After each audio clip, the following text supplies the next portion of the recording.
महत्त्वाची बातमी आहे। वाल्मिक कराडला घेऊन एसआयटीचे अधिकारी बीड कोर्टात दाखल झालेले आहे। कराडवरील पुढील सुनावणी बीड जिल्हा सत्र न्यायालयात होणार आहे। थोड्याच वेळात सुनावणीला सुरुवात देखील होईल। वाल्मिक कराडला सध्या बीड कोर्टात हजर करण्यात आलेला आहे। अधिक अपडेट आपण घेणार आहोत आमचे प्रतिनिधी सागर सुरवसे यांच्याकडून।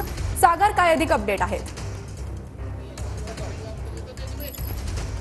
पर्यंत आपण पाहिलं की खरं तर केज पोलीस स्टेशनमध्ये या ठिकाणी अटकेची कारवाई पूर्ण केल्यानंतर वाल्मिक कराडला बीडच्या न्यायालयामध्ये आहे ते आता हजर करण्यात आलेला आहे। आपण पाहतोय काही क्षणापूर्वीच या ठिकाणी वाल्मिक कराड जे आहे ते बीडच्या न्यायालयामध्ये दाखल झालेले आहे। पोलीस त्याला घेऊन या ठिकाणी बीड न्यायालयामध्ये दाखल झालेले आहेत आणि खरं तर आपण पाहिलं की खंडणीच्या गुन्ह्यामध्ये वाल्मिक कराडला MCR मिळालेला होता। त्यानंतर या ठिकाणी पोलिसांकडून आणि त्याचबरोबरीने SIT कडून जे आहे ते दावा करण्यात आला की 302च्या म्हणजे संतोष देशमुख यांच्या हत्येच्या प्रकरणामध्ये देखील आम्हाला त्याचा ताबा हवा आहे। त्याचबरोबर त्याला मकोका देखील लावण्यात आल्याचं SITने कोर्टामध्ये माहिती दिली आणि त्यानंतर आज SIT कडे त्यांचा ताबा जो आहे तो या ठिकाणी मिळालेला आपल्याला पाहायला मिळतो आणि SITची अधिकारी जे आहेत ते आता बीड न्यायालयामध्ये दाखल झालेले आहेत वाल्मिक कराडला घेऊन।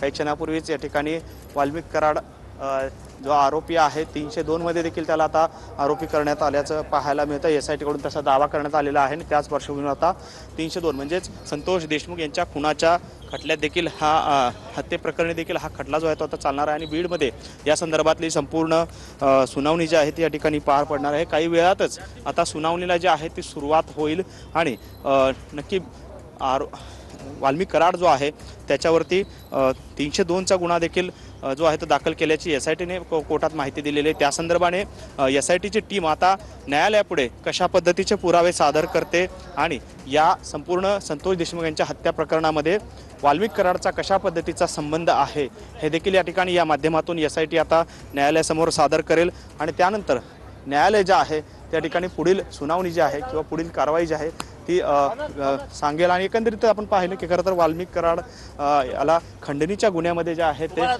दाखल अटक करण्यात। नक्कीच सागर, धन्यवाद या सविस्तर माहिती